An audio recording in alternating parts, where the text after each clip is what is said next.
Welcome back to the BookEnds YouTube channel. I'm James McGowan.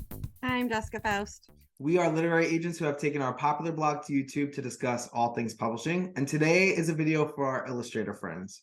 So we are talking about how successful illustrators can craft their portfolio.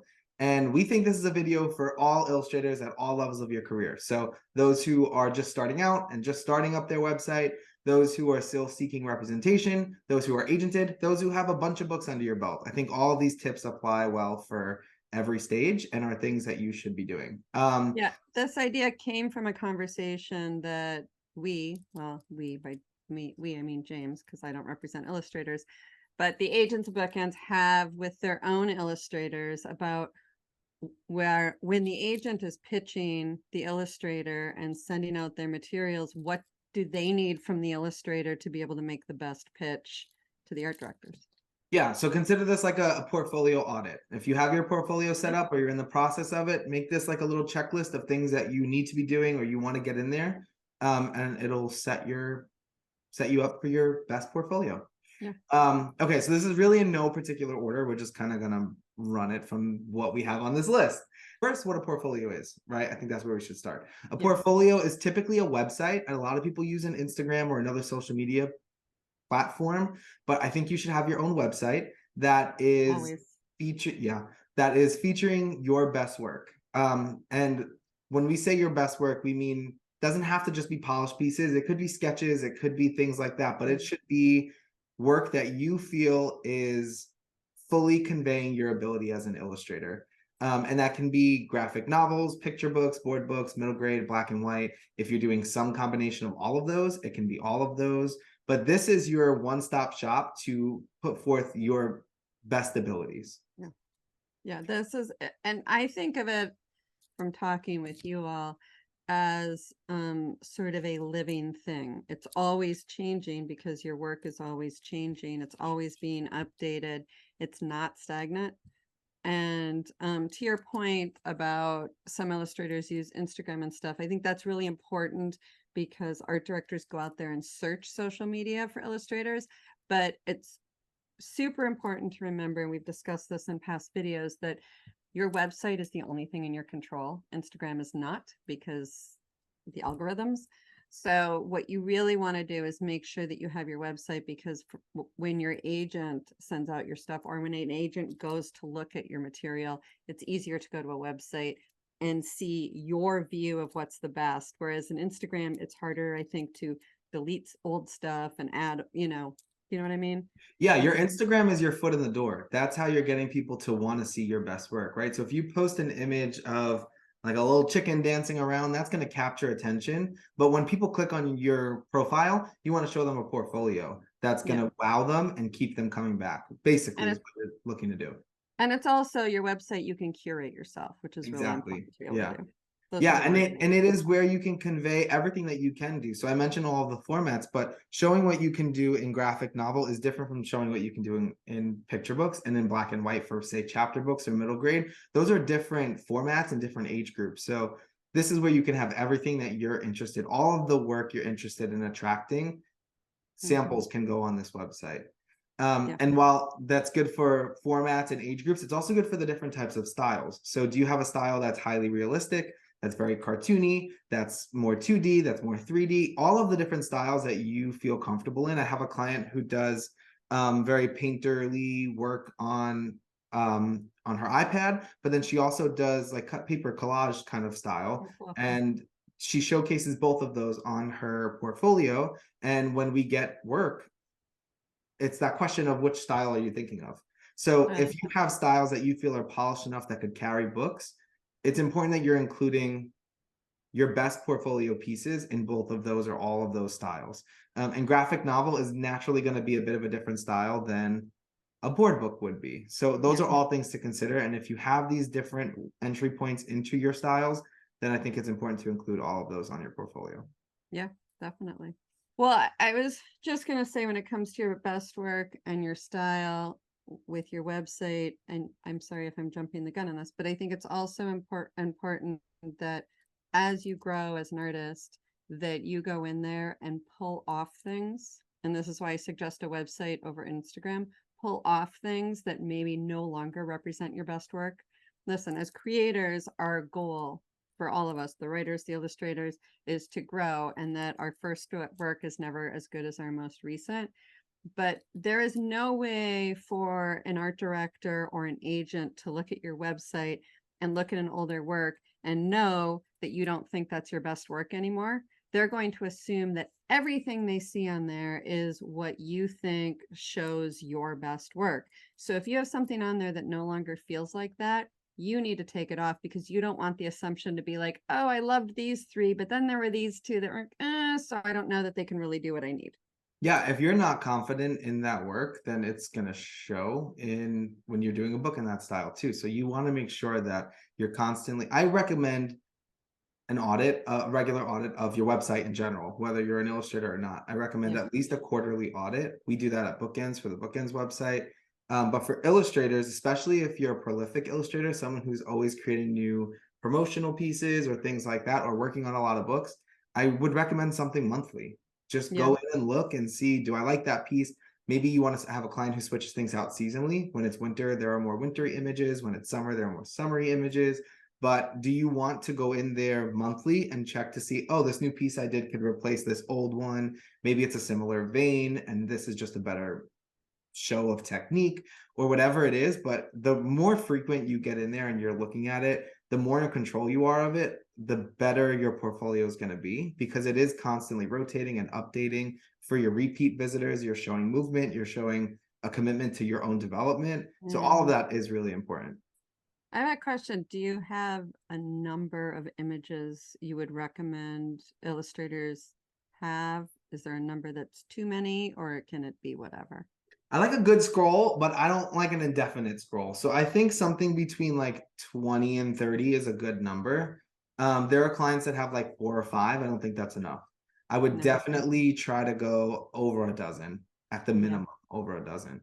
That makes sense. But 20 to 30 is a good sweet spot, especially if you're working in multiple styles and multiple formats. You might want to up that a little bit. Perfect. A good tip is, if you have a favorite illustrator, look at their website, see what they do. So we talked about the different ages and formats and the different styles, but just to get a little more granular too, the work that's on your portfolio should showcase the kind of work that you want your books to, like the book offers to be, right? So if you love, like I said, drawing chickens, you should have a chicken in your portfolio somewhere. If you don't want to draw children and you only want to draw animals, your portfolio should be animal heavy. I always recommend having children in your portfolio, by the way. I wouldn't leave them out, especially for kids' books. But if you want to do fantasy, like have dragons and stuff like that, have them in your portfolio. Underwater, these are all going to be important when people are looking for a book. They want to see that you can carry a book in whatever vein of the concept is, right? Like, so if it's an underwater book, they're going to want to see things underwater, fish, aquatic animals. They're going to want to see that. And if that's the kind of work you want to do, put the work in there, post it on Instagram, because that'll attract attention, especially if an art director knows they have something coming down the pipeline too. And then I guess the flip side to that is, if you really want to draw graphic novels and you don't have an interest, let's say, in board books, then you probably don't want to put board book style illustrations in your portfolio. You want to put in there what you're marketing yourself for. Your characters should be older too, because board books are typically for babies. So you would probably want to have characters that look a bit older, maybe closer to double digits up there, instead of having a baby in your portfolio. Babies will lend to, simpler eye styles. They could all lend to board books. Yeah. Okay. That makes sense. Okay. So then there are also some things that I would suggest not doing to have a strong portfolio. And this is kind of spinning off all of the things that we already said you should do. So it's probably self-explanatory, but if you don't believe a piece of your art is your best work, don't throw it up there to have a fuller portfolio. Right. I you think want your 20, but don't throw up junk. Yeah, don't like fake it till you make it, because people are going to see it, right? Like, you want every piece to be something you're wholly confident in. We tell authors this when they're writing picture books or when they're writing novels. Don't just polish those first 50 pages, polish the whole thing, because you can really lose someone in an image that doesn't show your strongest abilities. You can say that hint of doubt can just sit with an art director or an editor or an agent. So make sure that whatever's in there is not just a filler piece. It's something that is going to actually wow the viewer. I think in this case, you're probably better off querying with only 10 items in your portfolio and building it as you go than filling it because we said 20 to 20 with fillers. Yeah, no, I completely agree. And if you do books too, you can talk to your agent, your editor about including snippets of that book. Is it a spread that you can include? Talk to them about having that permission to put it on your website. Yeah, I would say if you're already illustrated books, you definitely want that on your Oh website. yeah. Yeah, and have the covers plastered everywhere on your books page because it's important for editors and agents to know you can carry a book. Yeah.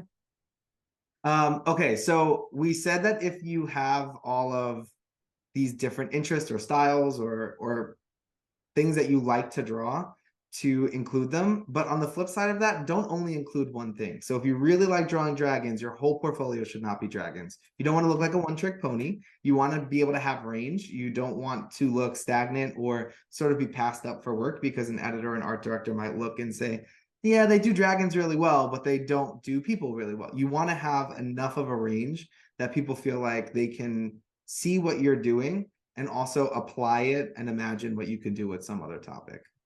So you had mentioned earlier that children definitely should have, if assuming, well, I guess for whatever, you should have a child of the appropriate age that you want to market towards in your portfolio. Are there other things, like if you only want to draw kids, should you also have an animal anyway? Like, are there other things that you would definitely recommend people try to have in their portfolio for variety? Yeah, I think it's helpful to have animals and helpful to have landscapes, different types of weather. I always think it's helpful to have some representation of water, whether it's a pool or a beach or underwater, something like that. I think if you're not interested in anthropomorphizing animals, don't do that, but you can still have animals in your portfolio.